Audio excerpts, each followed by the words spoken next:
ਧੰਨ ਵਾਹਿਗੁਰੂ ਸਾਹਿਬ ਜੀਓ।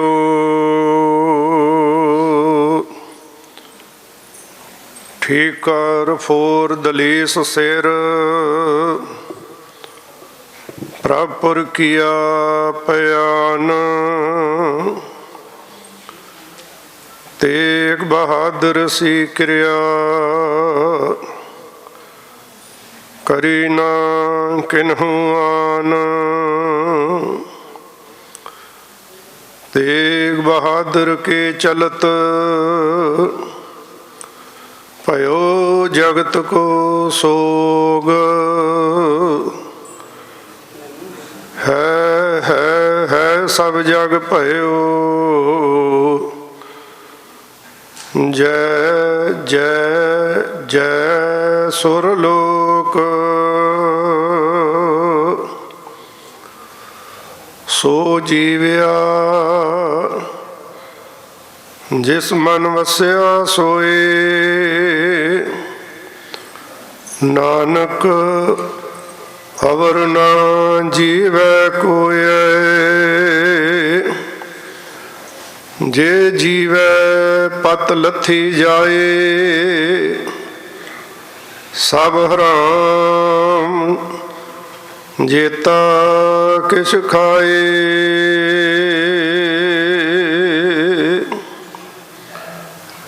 जुगो जुग अटल चवर छतर तख्त दे मालक,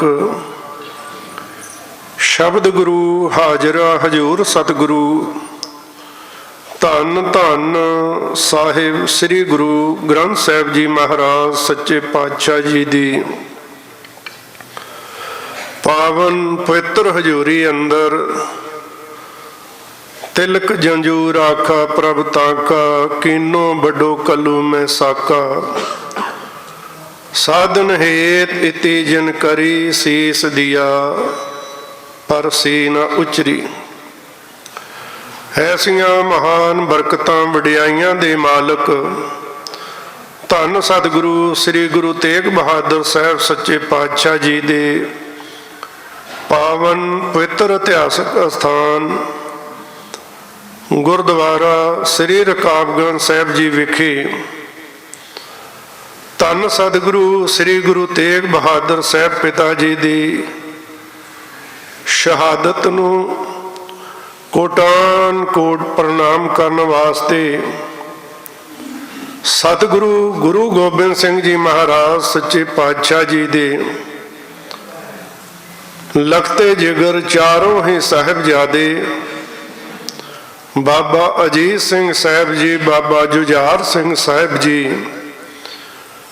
बाबा जोरावर सिंह साहिब जी, बाबा फतेह सिंह साहिब जी और अति सत्कारयोग माता गुजर कौर जी, उन्हां दे नाल शहीद होए उन्हां समूह गुरु के प्यारे लाला नूं याद करते हुए, उन्हां दी महान कुर्बानी तो सदके जाते हुए कड़ा प्रसाद सेवक जथा जिन्हां दे बाला प्रीतम गुरु हरकृष्ण साहब महाराज सच्चे पातशाह जी, गुरु तेग बहादुर साहब पिता जी दी अपार बख्शिश है। सारे ही वीर बड़े प्यार दे नाल गुरमत समागम कराउंदे ने और सब तो वड्डी गल कि सारे वीर किरती ने, अपनी किरत करते ने।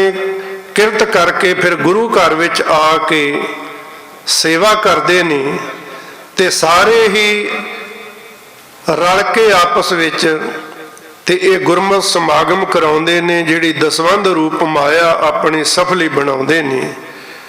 और गुरु प्यारिओ ये सच गल है, गुरु घरां दीयां सभावां जिथे मैनेजमेंटां दे प्रबंध अधीन चलदियां ने, उथे समुचे सेवक जथियां दा, जिन्ने भी गुरु घरां विच सेवक जथे ने सेवा करते ने, उन्हां दा भी बहुत वड्डा योगदान है।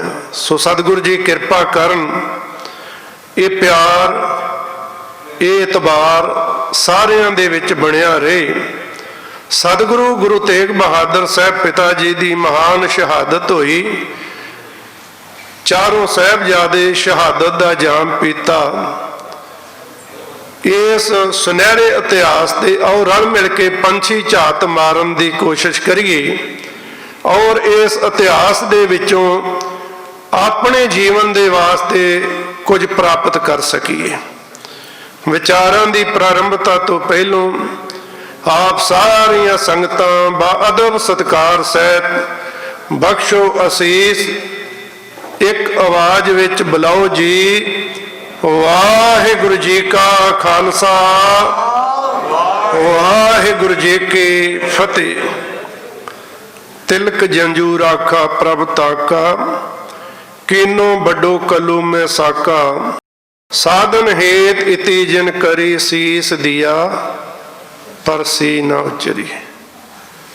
ਐਸੀਆਂ ਮਹਾਨ ਵਡਿਆਈਆਂ ਦੇ ਮਾਲਕ ਸਤਿਗੁਰੂ ਗੁਰੂ ਤੇਗ ਬਹਾਦਰ ਸਾਹਿਬ ਸੱਚੇ ਸਾਹਿਬ ਜੀ ਦਾ ਜੋ ਜੀਵਨ ਹੈ,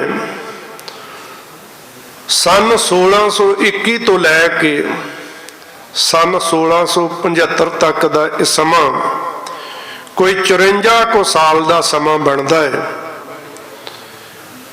ਆਮ ਸਧਾਰਨ ਵਿਅਕਤੀਆਂ ਦੇ ਇੰਨੇ ਲੰਮੇ ਜੀਵਨ ਦੇ ਵਿੱਚ ਉਹਨਾਂ ਆਪਣੇ ਆਤਮਿਕ ਜੀਵਨ ਦੀ ਪ੍ਰਾਪਤੀ ਦੇ ਵਾਸਤੇ ਪੂਰਨਿਮੀ ਨਹੀਂ ਕੱਤੀ ਹੁੰਦੀ, ਪਰ ਧੰਨ ਗੁਰੂ ਤੇਗ ਬਹਾਦਰ ਸਾਹਿਬ ਸੱਚੇ ਪਾਤਸ਼ਾਹ ਜੀ ਨੇ ਇਸ ਸਮੇਂ ਦੇ ਵਿੱਚ ਮਾਨਵਤਾ ਦੇ ਵਾਸਤੇ, ਮਾਨਵਤਾ ਦੇ ਕਲਿਆਣ ਵਾਸਤੇ ਜੀਵਨ ਦੇ ਉਹ ਕ੍ਰਿਸ਼ਮੇ ਕਰ ਦਿਖਾਏ ਕਿ ਜਿਨ੍ਹਾਂ ਨੂੰ ਵਿਚਾਰਦੇ ਵਿਚਾਰਦਿਆਂ ਗਿਣਦਿਆਂ ਇੱਕ ਜੀਵਨ ਨਹੀਂ ਕਈ ਜੀਵਨ ਵਿੱਚ ਲੱਗ ਜਾਣ। ਪਰ ਗੁਰੂ ਤੇਗ ਬਹਾਦਰ ਸਾਹਿਬ ਸੱਚੇ ਪਾਤਸ਼ਾਹ ਜੀ ਦੀ ਜੋ ਮਾਨਵਤਾ ਨੂੰ ਦੇਣ ਹੈ, ਜੋ ਮਨੁੱਖਤਾ ਨੂੰ ਦੇਣ ਹੈ, ਜੋ ਧਰਮ ਦੀ ਦੁਨੀਆ ਦੇ ਵਿੱਚ ਧਰਮ ਨੂੰ ਦੇਣ ਹੈ, ਉਸ ਮਹਾਨ ਦੇਣ ਨੂੰ ਕਦੀ ਵੀ ਅਸੀਂ ਉਹਨਾਂ ਦੇ ਇਹ ਕੀਤੇ ਹੋਏ ਮਾਨਵਤਾ ਦੇ ਵੱਡੇ ਪਰਉਪਕਾਰ ਨੂੰ ਜਿਸ ਤਰੀਕੇ ਦੇ ਨਾਲ ਮਰਜ਼ੀ ਚਾਹੀਏ, ਉਹਨਾਂ ਦੇ ਮਹਾਨ ਉਪਕਾਰਾਂ ਦਾ ਅਸੀਂ ਅਹਿਸਾਨ ਲਾ ਨਹੀਂ ਸਕਦੇ। ਮੈਂ ਸੰਖੇਪ ਵਿੱਚ ਬੇਨਤੀ ਕਰਾਂ, ਸਤਿਗੁਰੂ ਗੁਰੂ ਤੇਗ ਬਹਾਦਰ ਸਾਹਿਬ ਸੱਚੇ ਪਾਤਸ਼ਾਹ ਜੀ ਦਾ ਪ੍ਰਕਾਸ਼ ਗੁਰੂ ਕੇ ਮਹਿਲ ਅੰਮ੍ਰਿਤਸਰ ਦੀ ਪਾਵਨ ਧਰਤੀ ਤੇ 1 ਅਪ੍ਰੈਲ ਸੰਨ 1621 ਨੂੰ ਅੰਮ੍ਰਿਤ ਵੇਲੇ ਹੋਇਆ। ਮੇਰੀ ਪੀਰੀ ਦੇ ਮਾਲਕ ਗੁਰੂ ਹਰਗੋਬਿੰਦ ਪਾਤਸ਼ਾਹ ਜੀ ਉਸ ਸਮੇਂ ਸ੍ਰੀ ਦਰਬਾਰ ਸਾਹਿਬ ਜੀ ਵਿਖੇ ਅੰਮ੍ਰਿਤ ਵੇਲੇ ਦਾ ਨੇਮ ਆਸਾ ਦੀ ਵਾਰ ਦਾ ਕੀਰਤਨ ਚੱਲ ਰਿਹਾ ਹੈ। ਸੇਵਕ ਦੇ ਰਾਹੀਂ ਘਰੋਂ ਖਬਰ ਪਹੁੰਚੀ ਹੈ ਕਿ ਗ੍ਰਹਿ ਵਿਖੇ ਬਾਲਕ ਦਾ ਜਨਮ ਹੋਇਆ। ਗੁਰੂ ਹਰਗੋਬਿੰਦ ਪਾਤਸ਼ਾਹ ਜੀ ਆਸਾ ਜੀ ਦੀ ਵਾਰ ਦੀ ਸੰਪੂਰਨਤਾ ਤੋਂ ਭੋਗ ਪੈਣ ਤੋਂ ਮਗਰੋਂ ਮਹਿਲਾਂ ਵੱਲ ਗਏ ਨੇ, ਨਾਲ ਗੁਰਸਿੱਖ ਪਿਆਰੇ ਨੇ ਔਰ ਭਾਈ ਸਾਹਿਬ ਭਾਈ ਬਿਧੀ ਚੰਦ ਸਤਿਗੁਰਾਂ ਜੀ ਦੇ ਨਾਲ ਨੇ। ਲੰਮੇਰਾ ਇਤਿਹਾਸ ਅਸੀਂ ਵਿਚਾਰਦੇ ਹਾਂ, ਪਰ ਅੱਜ ਇੱਕ ਘਟਨਾ ਉਹ ਵਾਪਰੀ ਜਿਸ ਘਟਨਾ ਨੇ ਭਾਈ ਬਿਧੀ ਚੰਦ ਦੇ ਮਨ ਅੰਦਰ ਸਵਾਲ ਪੈਦਾ ਕੀਤਾ। ਸਤਿਗੁਰੂ ਗੁਰੂ ਹਰਗੋਬਿੰਦ ਪਾਤਸ਼ਾਹ ਜੀ ਨੇ ਉਸ ਸਵਾਲ ਦਾ ਜਵਾਬ ਦਿੱਤਾ। ਤੇ ਉਹ ਸਵਾਲ ਕੀ ਹੈ ਕਿ ਗੁਰੂ ਹਰਗੋਬਿੰਦ ਪਾਤਸ਼ਾਹ ਜੀ ਨੇ ਸਤਿਗੁਰੂ ਗੁਰੂ ਤੇਗ ਬਹਾਦਰ ਸਾਹਿਬ ਪਿਤਾ ਜੀ ਬਾਲਕ ਰੂਪ ਦੇ ਵਿੱਚ ਪ੍ਰਗਟ ਹੋਏ ਨੇ, ਉਹਨਾਂ ਨੂੰ ਆਪਣਾ ਸੀਸ ਝੁਕਾਇਆ। ਸਵਾਲ ਕੀਤਾ ਗਿਆ, ਸਤਿਗੁਰੂ ਜੀ ਪਹਿਲੇ ਵੀ ਘਰ ਵਿੱਚ ਸੰਤਾਨ ਹੈ, ਪਹਿਲੇ ਵੀ ਬਾਲਕ ਹੋਏ ਨੇ, ਬਾਬਾ ਗੁਰਦਿੱਤਾ ਜੀ ਦਾ ਬਹੁਤ ਸਤਿਕਾਰ ਹੈ। ਸਤਿਗੁਰੂ ਸਾਹਿਬ ਜੀ ਨੇ ਕਿਹਾ ਕਿ ਭਾਈ ਬਿਧੀ ਚੰਦ, ਜਿਨ੍ਹਾਂ ਦੇ ਅੱਗੇ ਅਸੀਂ ਸੀਸ ਝੁਕਾਇਆ ਹੈ, ਇਹ ਸੰਸਾਰ ਨੂੰ ਦੇਣ ਵਾਸਤੇ ਆਏ ਨੇ, ਇਹਨਾਂ ਸੰਸਾਰ ਤੋਂ ਲੈਣਾ ਕੁਝ ਨਹੀਂ। ਅਸਲ ਦੇ ਵਿੱਚ ਇਹਨਾਂ ਨੇ ਆਪਣੇ ਜੀਵਨ ਦੇ ਵਿੱਚ ਤਿਆਗ ਦੇ ਅਰਥ ਕਰਨੇ ਨੇ। ਇਹਨਾਂ ਦੇ ਜੀਵਨ ਦਾ ਵਿਰਾਗ ਵੱਡੇ ਵੱਡੇ ਵਿਰਾਗੀਆਂ ਨੂੰ ਜੀਵਨ ਦੀ ਸੇਧ ਦੇਗਾ ਕਿ ਵਿਰਾਗ ਕੀ ਹੁੰਦਾ ਹੈ। ਗੁਰੂ ਪਿਆਰਿਓ, ਸਮਾਂ ਆਪਣੀ ਰਫ਼ਤਾਰ ਦੇ ਨਾਲ ਚੱਲਿਆ। ਬਾਬਾ ਗੁਰਦਿੱਤਾ ਜੀ ਦੇ ਵਿਆਹ ਕਾਰਜ ਤੇ ਅਜੇ ਛੋਟੀ ਉਮਰ ਹੈ ਤੇ ਬਹੁਤ ਸੁੰਦਰ ਪੋਸ਼ਾਕ ਮਾਤਾ ਨਾਨਕੀ ਜੀ ਨੇ ਬੜੇ ਪਿਆਰ ਦੇ ਨਾਲ ਸਵਾ ਕੇ ਪਵਾਈ। ਇੱਕ ਬਾਰਕ ਜਿਹੜਾ ਇਸ ਵਿਆਹ ਸਮਾਗਮ ਵਿੱਚ, ਖੁਸ਼ੀ ਦੇ ਸਮਾਗਮ ਵਿੱਚ ਸ਼ਾਮਲ ਹੋਣਾ ਚਾਹੁੰਦਾ ਪਰ ਵਸਤਰ ਨਾ ਹੋਣ ਕਰਕੇ ਪਿੱਛੇ ਚਲਿਆ ਜਾਂਦਾ ਹੈ। ਗੁਰੂ ਤੇਗ ਬਹਾਦਰ ਸਾਹਿਬ ਪਿਤਾ ਜੀ ਬਾਲਕ ਰੂਪ ਨੇ, ਉਹਨਾਂ ਦੀ ਨਿਗਾਹ ਪਈ, ਜਾ ਕੇ ਪੁੱਛਿਆ, ਆਪਣੇ ਵਸਤਰ ਉਹਨੂੰ ਦੇ ਦਿੱਤੇ। ਮਾਤ ਨਾਨਕੀ ਨੇ ਪੁੱਛਿਆ ਤੇ ਕਿਹਾ, ਮਾਂ, ਉਸ ਬਾਲਕ ਦੀ ਮਾਂ ਦੇ ਕੋਲ ਸਮਰੱਥਾ ਨਹੀਂ ਕਿ ਉਸ ਆਪਣੇ ਬੱਚੇ ਨੂੰ ਸੋਹਣੇ ਵਸਤਰ ਪਾ ਸਕੇ। ਉਸ ਬੱਚੇ ਦਾ ਵੀ ਮਨ ਕਰਦਾ ਸੋਹਣੇ ਕੱਪੜੇ ਪਾਏ, ਮੈਂ ਆਪਣੀ ਪੋਸ਼ਾਕ ਉਹਨੂੰ ਦੇ ਆਇਆ ਹਾਂ। ਮਾਂ ਨੇ ਪਿਆਰ ਦੇ ਨਾਲ ਗਲ ਨਾਲ ਲਾਇਆ। ਮੇਰੀ ਪੀਰੀ ਦੇ ਮਾਲਕ ਗੁਰੂ ਹਰਗੋਬਿੰਦ ਪਾਤਸ਼ਾਹ ਜੀ ਇਹ ਦੇਖ ਰਹੇ ਨੇ ਤੇ ਸਤਿਗੁਰੂ ਸਾਹਿਬ ਜੀ ਨੇ ਇਹ ਬਚਨ ਕਹਿ ਦਿੱਤੇ ਕਿ ਦੇਣਾ ਆਰੰਭ ਵੀ ਕਰ ਦਿੱਤਾ, ਕਿਉਂਕਿ ਗੁਰੂ ਹਰਗੋਬਿੰਦ ਪਾਤਸ਼ਾਹ ਜੀ ਨੇ ਇਹ ਬਚਨ ਕਹੇ ਕਿ ਇਹ ਸੰਸਾਰ ਨੂੰ ਦੇਣ ਵਾਸਤੇ ਆਏ ਨੇ, ਇਹਨਾਂ ਸੰਸਾਰ ਦੇ ਕੋਲੋਂ ਲੈਣਾ ਕੁਝ ਨਹੀਂ। ਤੇ ਗੁਰੂ ਤੇਗ ਬਹਾਦਰ ਸਾਹਿਬ ਸੱਚੇ ਸਾਹਿਬ ਜੀ ਦਾ ਜੀਵਨ ਪੜ੍ਹੀਏ ਗੁਰੂ ਪਿਆਰਿਓ, ਕਿਤੇ ਵੀ ਗੁਰੂ ਤੇਗ ਬਹਾਦਰ ਸਾਹਿਬ ਜੀ ਨੇ ਆਪਣੇ ਲਈ ਕੁਝ ਵੀ ਨਹੀਂ ਮੰਗਿਆ, ਸੰਸਾਰ ਨੂੰ ਦਿੱਤਾ ਹੈ। ਮੈਂ ਬੇਨਤੀ ਕਰਾਂ, ਸਤਿਗੁਰਾਂ ਜੀ ਦੀ ਅੰਮ੍ਰਿਤ ਬਾਣੀ ਦੀ ਜਦੋਂ ਰੋਸ਼ਨੀ ਵਿੱਚ ਸਤਿਗੁਰਾਂ ਜੀ ਦਾ ਜੀਵਨ ਵਾਚਦੇ ਆ, ਇੰਨੀ ਵੱਡੀ ਇਬਾਦਤ ਔਰ ਉਸ ਇਬਾਦਤ ਨੇ ਇੰਨੀ ਵੱਡੀ ਸ਼ਹਾਦਤ ਨੂੰ ਅੰਜਾਮ ਦਿੱਤਾ। ਕਹਿਣ ਵਾਲੇ ਕਹਿੰਦੇ ਨੇ, ਇੰਨੀ ਛੋਟੀ ਆਰਜੂ ਵਿੱਚ ਕਿਵੇਂ ਗੁਰੂ ਹਰਗੋਬਿੰਦ ਪਾਤਸ਼ਾਹ ਜੀ ਦੇ ਸੰਗਤ ਵਿੱਚ ਰਹਿ ਕੇ ਧੰਨ ਗੁਰੂ ਤੇਗ ਬਹਾਦਰ ਸਾਹਿਬ ਬਾਲਕ ਰੂਪ ਕਥਾ ਕੀਰਤਨ ਸੰਗਤ ਦੇ ਵਿੱਚ ਬੈਠਦੇ ਨੇ, ਸਰਵਣ ਕਰਦੇ ਨੇ। ਗੁਰੂ ਹਰਗੋਬਿੰਦ ਪਾਤਸ਼ਾਹ ਜੀ ਨੇ ਪੜ੍ਹਾਈ ਦਾ ਪ੍ਰਬੰਧ ਕਰਾਇਆ, ਸ਼ਾਸਤਰ ਵਿਦਿਆ ਦਾ ਪ੍ਰਬੰਧ ਕਰਾਇਆ, ਕਿਉਂਕਿ ਗੁਰੂ ਹਰਗੋਬਿੰਦ ਪਾਤਸ਼ਾਹ ਜੀ ਜਾਣਦੇ ਨੇ ਕਿ ਜਿਹੜੀ ਕੁਰਬਾਨੀ ਗੁਰੂ ਤੇਗ ਬਹਾਦਰ ਸਾਹਿਬ ਜੀ ਨੇ ਕਰਨੀ ਹੈ, ਉਹਦੇ ਵਾਸਤੇ ਫਿਜ਼ੀਕਲ ਤੌਰ ਤੇ ਔਰ ਮਾਨਸਿਕ ਤੌਰ ਤੇ ਕਿੰਨਾ ਬਲਵਾਨ ਹੋਣਾ ਚਾਹੀਦਾ ਹੈ। ਤੇ ਦੋਨਾਂ ਹੀ ਤਰੀਕਿਆਂ ਦੇ ਨਾਲ ਗੁਰੂ ਤੇਗ ਬਹਾਦਰ ਸਾਹਿਬ ਸੱਚੇ ਪਾਤਸ਼ਾਹ ਜੀ ਫਿਜ਼ੀਕਲ ਤੌਰ ਤੇ ਵੀ ਬਲਵਾਨ ਨੇ ਔਰ ਮਾਨਸਿਕ ਤੌਰ ਤੇ ਵੀ, ਆਤਮਿਕ ਤੌਰ ਤੇ ਵੀ ਬਲਵਾਨ ਨੇ। ਗੁਰੂ ਪਿਆਰਿਓ, ਇਹ ਆਤਮਿਕ ਤੌਰ ਤੇ ਬਲਵਾਨਤਾ ਸੀ ਕਿ ਅੱਖਾਂ ਦੇ ਸਾਹਮਣੇ ਬਹੁਤ ਹੀ ਪਿਆਰੇ ਸਿੱਖਾਂ ਨੂੰ ਸ਼ਹੀਦ ਕੀਤਾ ਗਿਆ। ਭਾਈ ਮਤੀ ਦਾਸ ਜੀ, ਭਾਈ ਸਤੀ ਦਾਸ ਜੀ, ਭਾਈ ਦਿਆਲਾ ਜੀ, ਜਿਨ੍ਹਾਂ ਨੂੰ ਸ਼ਹੀਦ ਕਰਨ ਦਾ ਔਰ ਜਿਨ੍ਹਾਂ ਤੇ ਤਸ਼ੱਦਦ ਕਰਨ ਦਾ ਤਰੀਕਾ ਵੀ ਵੱਖਰਾ ਵੱਖਰਾ। ਕਹਿੰਦੇ ਨੇ ਦੇਖਣ ਵਾਲਿਆਂ ਦੀਆਂ ਰੂਹਾਂ ਕੰਬ ਉੱਠੀਆਂ, ਇੰਨਾ ਵੱਡਾ ਤਸ਼ੱਦਦ ਕੀਤਾ ਗਿਆ। ਪਰ ਧੰਨ ਗੁਰੂ ਤੇਗ ਬਹਾਦਰ ਸਾਹਿਬ ਜੀ ਮਹਾਰਾਜ ਆਤਮਿਕ ਤੌਰ ਤੇ ਇੰਨੇ ਬਲਵਾਨ ਨੇ ਕਿ ਇਸ ਸਿਖਰ ਦਾ ਜੋ ਡਰ ਪੈਦਾ ਕੀਤਾ ਗਿਆ ਸੀ, ਉਹ ਡਰ, ਉਹ ਖੌਫ ਵੀ ਗੁਰੂ ਤੇਗ ਬਹਾਦਰ ਸਾਹਿਬ ਪਿਤਾ ਨੂੰ ਡਲਾ ਨਾ ਸਕਿਆ। ਮੈਂ ਥੋੜਾ ਜਿਹਾ ਆਪ ਜੀ ਨੂੰ ਪਿੱਛੇ ਲੈ ਕੇ ਜਾਵਾਂ, ਕਿਉਂਕਿ ਸਮਾਂ ਸੀਮਤ ਹੈ, ਸੰਖੇਪ ਜੀਆਂ ਵਿਚਾਰਾਂ ਕਰਨੀਆਂ ਨੇ। ਆਨੰਦਪੁਰ ਸਾਹਿਬ ਜੀ ਦੀ ਪਾਵਨ ਧਰਤੀ ਤੇ ਸਮਾਂ ਆਇਆ ਜਦੋਂ ਕਸ਼ਮੀਰ ਦੇ ਪੰਡਤਾਂ ਦੇ ਧਰਮ ਤੇ ਬੜਾ ਵੱਡਾ ਖਤਰਾ ਬਣ ਗਿਆ। ਹਿੰਦੁਸਤਾਨ ਦੇ ਵਿੱਚ ਧਰਮ ਤੇ ਬੜੀ ਵੱਡੀ ਮੁਸ਼ਕਲ ਆਈ। ਸਾਰੇ ਆਸਰੇ ਛੱਡ ਕੇ ਤੇ ਗੁਰੂ ਤੇਗ ਬਹਾਦਰ ਸਾਹਿਬ ਪਿਤਾ ਦੀ ਸ਼ਰਨ ਵਿੱਚ ਆਏ। ਤੇ ਆਉਂਦਿਆਂ ਸਾਰ, ਕਿਉਂਕਿ ਗੁਰੂ ਨਾਨਕ ਦੇ ਘਰ ਦੀ ਵਡਿਆਈ ਸੁਣੀ ਆ, ਜਾਣਦੇ ਨਹੀਂ, ਗੁਰੂ ਹਰਗੋਬਿੰਦ ਪਾਤਸ਼ਾਹ ਜੀ ਦੀਆਂ ਸਿੱਖਿਆਵਾਂ ਨੂੰ ਸੁਣਿਆ ਹੈ, ਪੜ੍ਹਿਆ ਹੈ।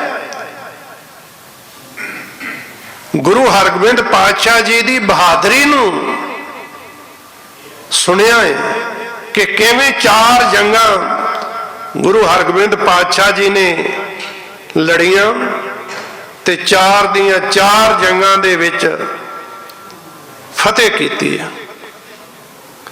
ਬਹਾਦਰੀ ਦੇ ਕਿੱਸੇ ਸੁਣੇ ਨੇ ਗੁਰੂ ਹਰਗੋਬਿੰਦ ਪਾਤਸ਼ਾਹ ਜੀ ਦੇ। ਆ ਕੇ ਬੇਨਤੀ ਕੀਤੀ। ਕਵੀ ਨੇ ਬੜੇ ਸੁੰਦਰ ਤਰੀਕੇ ਦੇ ਨਾਲ ਉਹ ਬੋਲ ਕਲਮਬੰਦ ਕੀਤੇ ਨੇ। ਖਿਆਲ ਕਵੀ ਦੇ ਨੇ, ਪਰ ਉਹਨਾਂ ਨੇ ਕਲਮਬੰਦ ਕਰਕੇ ਇਹ ਸਾਨੂੰ ਦੱਸਿਆ ਹੈ ਕਿ ਇਸ ਤਰੀਕੇ ਦੇ ਨਾਲ ਉਹ ਫਰਿਆਦੀ ਬਣ ਕੇ ਆਏ। ਉਹ ਕੌਣ ਸਨ? ਜਿਨ੍ਹਾਂ ਦੀ ਕੋਈ ਬਾਂਹ ਫੜਨ ਵਾਲਾ ਨਹੀਂ ਸੀ। ਔਰ ਇਹ ਸੱਚ ਗੱਲ ਪਿਆਰਿਓ, ਜਿਹਦੀ ਕੋਈ ਬਾਂਹ ਨਾ ਫੜਦਾ ਹੋਵੇ, ਗੁਰੂ ਦੇ ਦਰ ਤੇ ਆ ਜਾਵੇ, ਗੁਰੂ ਉਹਦੀ ਇੰਨੇ ਪਿਆਰ ਦੇ ਨਾਲ ਬਾਂਹ ਫੜਦਾ ਹੈ ਕਿ ਉਦੋਂ ਮਗਰੋਂ ਉਹਨੂੰ ਹੋਰ ਕਿਸੇ ਪਾਸੇ ਦੇ ਆਸਰੇ ਦੀ ਝਾਕ ਕੋਈ ਨਹੀਂ ਰਹਿ ਜਾਂਦੀ। ਆ ਕੇ ਬੇਨਤੀ ਕੀਤੀ। ਕਵੀ ਕਹਿੰਦਾ, ਦੁਖੀ ਬਿਪਰ ਕਸ਼ਮੀਰ ਦੇ ਪਹੁੰਚੇ ਪੁਰੀ ਆਨੰਦ, ਤੇ ਕਿਹਾ ਕਿ ਆ ਕੇ ਬਾਂਹ ਸਾਡੀ ਪਕੜੀਏ ਹਰ ਗੋਬਿੰਦ ਕੇ ਨੰਦ। ਮੇਰੀ ਪੀਰੀ ਦੇ ਮਾਲਕ ਗੁਰੂ ਹਰਗੋਬਿੰਦ ਪਾਤਸ਼ਾਹ ਜੀ ਦੇ ਸੁਪੁੱਤਰ ਧੰਨ ਗੁਰੂ ਤੇਗ ਬਹਾਦਰ ਸਾਹਿਬ ਪਿਤਾ ਜੀ ਨੂੰ ਬੇਨਤੀ ਕੀਤੀ ਕਿ ਅਸੀਂ ਬੜੇ ਦੁਖੀ ਹਾਂ, ਧਰਮ ਤੇ ਬੜਾ ਵੱਡਾ ਖਤਰਾ ਹੈ। ਇਸ ਖਤਰੇ ਚੋਂ ਜੇ ਬਾਹਰ ਕੱਢ ਸਕਦਾ ਤੇ ਕੇਵਲ ਤੁਸੀਂ ਕੱਢ ਸਕਦੇ ਹੋ। ਸਾਡੀ ਮਦਦ ਕਰੋ।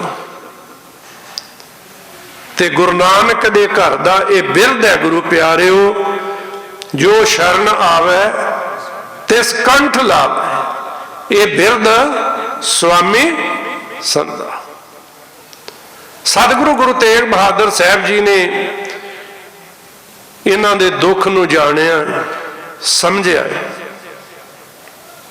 ਔਰ ਇਹ ਵੀ ਜਾਣਦੇ ਨੇ ਕਿ ਗੁਰੂ ਨਾਨਕ ਦੇ ਘਰ ਤੋਂ ਬਿਨਾ ਜਿਹੜਾ ਇਸ ਧਰਮ ਤੇ ਖਤਰਾ ਬਣਿਆ ਹੋਇਆ ਹੈ, ਜਿਹੜੀ ਧਰਮ ਦੀ ਆਜ਼ਾਦੀ ਤੇ ਖਤਰਾ ਬਣਿਆ ਹੋਇਆ, ਇਹ ਹੋਰ ਕਿਸੇ ਦੇ ਕੋਲੋਂ ਇਹ ਆਜ਼ਾਦੀ ਦਵਾਈ ਨਹੀਂ ਜਾਣੀ। ਗੁਰੂ ਤੇਗ ਬਹਾਦਰ ਸਾਹਿਬ ਪਿਤਾ ਜੀ ਬਾਂਹ ਫੜੀ। ਸਤਿਗੁਰਾਂ ਜੀ ਦੇ ਉਹ ਜਿਹੜੇ ਉਸ ਸਮੇਂ ਬਚਨ ਹੋਏ, ਉਹਨਾਂ ਦਾ ਕਵੀ ਨੇ ਆਪਣੀ ਉਡਾਰੀ ਦੇ ਨਾਲ ਕਲਮਬੰਦ ਕੀਤਾ, ਵਾਰਤਾਲਾਪ ਦੇ ਤੌਰ ਤੇ ਸਾਡੇ ਸਾਹਮਣੇ ਰੱਖਿਆ। ਇਹ ਗੁਰੂ ਸਾਹਿਬ ਦੀ ਬਾਣੀ ਨਹੀਂ ਹੈ, ਇਹ ਰਚਨਾ ਕਵੀ ਦੀ ਹੈ। ਤੇ ਕਵੀ ਕੀ ਕਹਿੰਦਾ, ਜਦੋਂ ਕਸ਼ਮੀਰ ਦੇ ਇਹ ਦੁਖੀ ਬਿੱਪਰ ਸਤਿਗੁਰੂ ਗੁਰੂ ਤੇਗ ਬਹਾਦਰ ਸਾਹਿਬ ਪਿਤਾ ਦੀ ਸ਼ਰਨ ਦੇ ਵਿੱਚ ਆਏ ਨਾ, ਤੇ ਸਤਿਗੁਰੂ ਜੀ ਨੇ ਫਿਰ ਉਹਨਾਂ ਨੂੰ ਹੌਸਲਾ ਦਿੱਤਾ। ਸਤਿਗੁਰੂ ਜੀ ਨੇ ਉਹਨਾਂ ਨੂੰ ਪਿਆਰ ਕੀਤਾ ਤੇ ਕਿਹਾ ਕਿ ਚਿਤ ਚਰਨ ਕਮਲ ਕਾ ਆਸਰਾ, ਚਿਤ ਚਰਨ ਕਮਲ ਸੰਗ ਜੋੜੀਏ, ਮਨ ਲੋਚੇ ਬੁਰਾਈਆਂ ਗੁਰ ਸ਼ਬਦੀ ਇਹ ਮਨ ਹੋੜੀ ਹੈ। ਬਾਂਹ ਜਿਨ੍ਹਾਂ ਦੀ ਪਕੜੀ ਹੈ, ਇਹ ਬਚਨ ਬੜੇ ਪਿਆਰੇ ਕਵੀ ਨੇ ਲਿਖੇ ਨੇ, ਕਵੀ ਦੀ ਬੜੀ ਪਿਆਰੀ ਉਡਾਰੀ ਹੈ। ਬਾਂਹ ਜਿਨ੍ਹਾਂ ਦੀ ਪਕੜੀ ਹੈ, ਸਿਰ ਦੀਜੈ ਬਾਂਹ ਨਾ ਛੋੜੀਏ। ਤੇਗ ਬਹਾਦਰ ਬੋਲਿਆ ਧਰ ਪਈ ਹੈ धर्म ना छोड़िए। जाके कह दो बादशाह नूं कि गुरु तेग बहादुर साहब नूं इस्लाम विच लै आओ, असीं हिंदुस्तान दे सारे हिंदू अपने आप इस्लाम विच आ जाएंगे। गुरु प्यारिओ, सवा सवा मन जनेऊ लथना कोई छोटी जी कतलोगारद नहीं है। सवा मन धागे का भार होना कोई छोटा जिहा माप नहीं है, तोल नहीं है। बादशाह दे वास्ते खुशी की खबर सी कि एक व्यक्ति नूं मनाउणा किहड़ी औखी गल है। मुकदी गल, गुरु तेग बहादुर साहब इस दिल्ली की धरती ते आए वाया आगरा। सतगुरां जी नूं बहुत लालच दिते गए, सतगुरां जी नूं बहुत डराया गया ते सतगुरां जी नूं मौत का फरमान भी सुनाया गया। तीन गल्लां उस समय काजी ने कईयां हाकमां दे हुक्म अनुसार। पहली गल, कोई करामात दिखाओ। गुरु नानक दा घर करामात दे नाल विश्वास नहीं रखता। करामात कादर दी है जो कुदरत दे विच वरत रही है। ये दो वड्डी करामात कोई नहीं हो सकती। दूसरी गल कही, इस्लाम नूं कबूल करो। सतगुरु जी कहंदे ये भी नहीं हो सकता। तीसरी गल कही कि मरन वास्ते तैयार हो जाओ। सतगुरु साहब जी कहंदे असीं बिल्कुल तैयार हैं। ये बड़ी वड्डी वंगार सी दबे कुचले मजलूमां दे वास्ते, धर्म की आज़ादी दे वास्ते। अज जो भी हिंदुस्तान दे विच गुरु प्यारिओ आपो अपने मजहबां दी रीति अनुसार पूजा अर्चना डंडौत जिन्ने भी धर्म के कर्म हो रहे ने, जे गुरु तेग बहादुर साहब सच्चे पातशाह इस दिल्ली की धरती ते आके जालम बादशाह दे सिर ते ये जड़ियां आजाद जमीरां हुंदियां ने उन्हां दी पहचान हुंदी है, गुलामां दी पहचान हुंदी है। वो पैरों ते डिगणगे। आजाद जमीरां वाले अपने शरीर रूपी भांडे दा ठीकरा हाकमां दे सिर ते फोड़दे ने। धन गुरु तेग बहादुर साहब पिता ने अपने शरीर दा ठीकरा धर्म की आज़ादी वास्ते हाकमां दे सिर ते फोड़िया। सतगुरां जी दे बचन आपां पढ़दे हैं। गुरु गोबिंद सिंह जी महाराज सच्चे पातशाह जी दे ठीकर फोर दलीस सिर दिल्ली दे हाकमां दे सिर ते अपने शरीर दा ठीकरा फोड़िया। प्रपुर किया प्यान तेग बहादुर सी किरिया करी ना किन्हो आन। इत्थे बस नहीं। साहब जी कहंदे तेग बहादुर के चलत भयो जगत को शोक है सब जग भयो जय जय जय सुरलोक। उन्हां महान सतगुरां जी ने शहादत दा जाम पी के हिंदुस्तान दे विच धर्म की आज़ादी नूं बरकरार रखिया, मनुखता की आज़ादी नूं बरकरार रखिया। इत्थे ही बस नहीं, जालमां ने बड़े यतन किए। गुरु गोबिंद सिंह जी महाराज सच्चे पातशाह जी गुरता गद्दी ते विराजमान होए। जेड़ा हाकम कहंदा सी मैं दो धर्म नहीं रहन देने, दो तो एक करना है, ते गुरु तेग बहादुर साहब पिता जी ने कहा सी कि तू ते दो तो एक करन दी गल करदा, इत्थे ते दो तो तीन होण जा रहे ने। गुरु गोबिंद सिंह जी महाराज सच्चे पातशाह जी ने आनंदपुर साहब जी की पावन धरती ते खालसा पंथ की सिरजना की। सिख धर्म के वास्ते, सिख दे वास्ते जीवन की मर्यादा दी, पंज ककारी वर्दी दी, ਬਾਣੀ ਤੇ ਬਾਣੇ ਦਾ ਉਹ ਖਜ਼ਾਨਾ ਸਤਿਗੁਰੂ ਜੀ ਨੇ ਬਖਸ਼ਿਆ ਕਿ ਇਹ ਗੁਰੂ ਗੋਬਿੰਦ ਸਿੰਘ ਜੀ ਮਹਾਰਾਜ ਜੀ ਦੇ ਵੱਲੋਂ ਆਨੰਦਪੁਰ ਸਾਹਿਬ ਜੀ ਦੀ ਪਾਵਨ ਧਰਤੀ ਤੇ ਜਿੱਥੇ ਇੱਕ ਦਿਨ ਧਰਮ ਦੀ ਆਜ਼ਾਦੀ ਵਾਸਤੇ, ਧਰਮ ਦੀ ਰੱਖਿਆ ਵਾਸਤੇ ਫਰਿਆਦੀ ਬਣ ਕੇ ਆਏ ਸਨ, ਸਾਡੇ ਧਰਮ ਨੂੰ ਖਤਰਾ ਹੈ, ਗੁਰੂ ਪਿਆਰਿਓ ਮੁਆਫ ਕਰਨਾ। ਉਸ ਰਿਆਸਤਾਂ ਦੇ ਰਾਜਿਆਂ ਨੇ ਵੀ ਧਰੋਹ ਕਮਾਉਣ ਲੱਗਿਆ ਇਸ ਗੱਲ ਦਾ ਖਿਆਲ ਹੀ ਨਹੀਂ ਰੱਖਿਆ ਕਿ ਸਾਡੇ ਵੱਡੇ ਵਡੇਰਿਆਂ ਨੂੰ ਗਵਾਲੀਅਰ ਦੇ ਕਿਲੇ ਚੋਂ ਆਜ਼ਾਦ ਕਰਾਉਣ ਵਾਲੇ ਗੁਰੂ ਹਰਗੋਬਿੰਦ ਪਾਤਸ਼ਾਹ ਜੀ ਸਾਡੇ ਧਰਮ ਦੀ ਹੋਂਦ ਨੂੰ ਬਣਾ ਕੇ ਰੱਖਣ ਵਾਸਤੇ ਕੁਰਬਾਨੀ ਦੇਣ ਵਾਲੇ ਧੰਨ ਗੁਰੂ ਤੇਗ ਬਹਾਦਰ ਸਾਹਿਬ ਜੀ ਹਾਕਮਾਂ ਦੇ ਨਾਲ ਰਲ ਕੇ ਗਲਤ ਉਹਨਾਂ ਨੂੰ ਖਬਰਾਂ ਦਿੱਤੀਆਂ ਤੇ ਇਹ ਕਿਹਾ ਗਿਆ ਕਿ ਜੇ ਗੁਰੂ ਗੋਬਿੰਦ ਸਿੰਘ ਜੀ ਮਹਾਰਾਜ ਦੇ ਕੋਲੋਂ ਆਨੰਦਪੁਰ ਸਾਹਿਬ ਖਾਲੀ ਨਾ ਕਰਵਾਇਆ ਤੁਹਾਡੇ ਦਿੱਲੀ ਦਰਬਾਰ ਨੂੰ ਖਤਰਾ ਹੋ ਸਕਦਾ, ਲਾਹੌਰ ਦਰਬਾਰ ਨੂੰ ਖਤਰਾ ਹੋ ਸਕਦਾ ਹੈ। ਉਹਨਾਂ ਜ਼ਾਲਮ ਹਾਕਮਾਂ ਦੇ ਨਾਲ ਮਿਲ ਕੇ ਲੰਮਾ ਸਮਾਂ ਆਨੰਦਪੁਰ ਸਾਹਿਬ ਨੂੰ ਘੇਰਾ ਪਵਾ ਕੇ ਰੱਖਿਆ, ਝੂਠੀਆਂ ਕਸਮਾਂ ਖਾ ਕੇ ਆਨੰਦਪੁਰ ਸਾਹਿਬ ਜੀ ਨੂੰ ਛੱਡਣ ਵਾਸਤੇ ਵਾਸਤਾ ਪਾਇਆ ਗਿਆ।